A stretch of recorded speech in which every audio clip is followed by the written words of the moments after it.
Bharatiya Janata party के firebrand नेता doctor Ramvilas Vedanti जी हमारे साथ हैं। आपने अभी मतों का प्रयोग किया है। महाराज जी अभी मतदान करके अभी तुरंत जस्ट यही आ ही रहे हैं। महाराज जी मतदान करके आए हैं आप। अयोध्या को लेकर, अयोध्या की जो सीट है उसको लेकर भी बहुत संशय है। लोग कह रहे हैं बहुत कांटे की टक्कर है। कोई कांटे की टक्कर नहीं है, किसी प्रकार का कोई संशय नहीं है। अयोध्या हमेशा राम जन्मभूमि के नाम पर थी, आज भी है, आगे भी रहेगी। राम जन्मभूमि और अयोध्या पर ही भाजपा ने सरकार बनाया, केंद्र में और प्रांत में भी। इसलिए हमको विश्वास है कि फिर से भाजपा की सरकार बनेगी। फिर से जैसे 2017 में वेद गुप्ता चुनाव जीते थे भाजपा से, वैसे 2022 के इस 10 मार्च के चुनाव में भी वेद गुप्ता को विजय प्राप्त होगी, ऐसा हमको पूर्ण विश्वास है।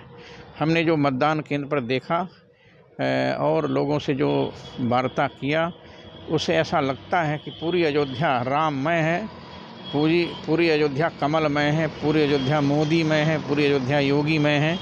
और अयोध्या के सभी लोग ये चाहते हैं कि अयोध्या के नाम पर, राम जन्मभूमि के नाम पर भाजपा चुनाव की लड़ाई लड़ी थी और हमेशा जीतती है।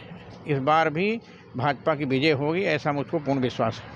क्या कुछ सीटों का जो लोग कह रहे हैं कि इस बार बीजेपी को कुछ सीटों का नुकसान भी हो सकता है उत्तर प्रदेश में, क्योंकि जातिवाद और तमाम तरह के आरोप भारतीय जनता पार्टी पे लगे हैं, इसको क्या किस तरीके ऐसा देखते हैं? कुछ नहीं लग रहा है कि किसी प्रकार का कोई मतभेद लोगों में है।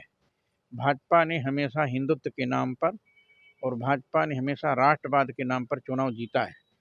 और इस बार का चुनाव राष्ट्रवाद बनाम आतंकवाद का है। एक और आतंकवादियों के समर्थन में सभी पार्टियां लगी हुई हैं और दूसरी ओर केवल भाजपा एक ऐसी पार्टी है जो राष्ट्रवाद के मुद्दे पर, भारत के मुद्दे पर, भारत के संविधान के मुद्दे पर, भारतीय संस्कृति के मुद्दे पर, भारतीयता के मुद्दे पर जो चुनाव लड़ रही है, उसका नाम भारतीय जनता पार्टी है।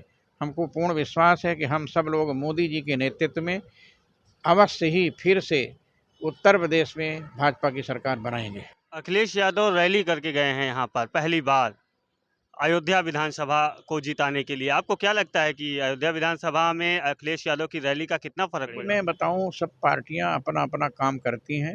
उन्होंने भी अपनी रैली निकाला।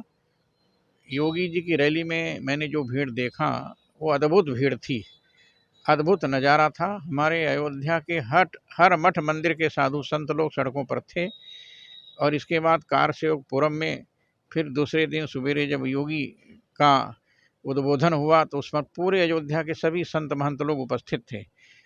इन सब की भावनाओं को देखकर, विचारों को देखकर, लोगों की वार्ता को सुनकर ऐसा लगा कि हम अयोध्या में किसी कीमत पर भाजपा को चुनाव जीता करके ही रहेंगे। तो क्या उद्बोधन में ये योगी जी ने ये जिम्मेदारियां यहाँ के संतों को दी है, आपको दी है? योगी जी ने उद्बोधन में यही कहा कि हम 80 हैं और 20 में सभी पार्टियां हैं। तो मुझे ऐसा लगा कि भाजपा 80 है और अन्य पार्टियां 20 में हैं, तो भाजपा की विजय अवश्य होगी। योगी के वक्तव्य से हमको यही लगा। तो ये डॉक्टर रामविलास वेदांती जी हैं जो कह रहे हैं कि हमको उम्मीद है कि अयोध्या की सीट और प्रदेश में बीजेपी की सरकार जरूर आएगी।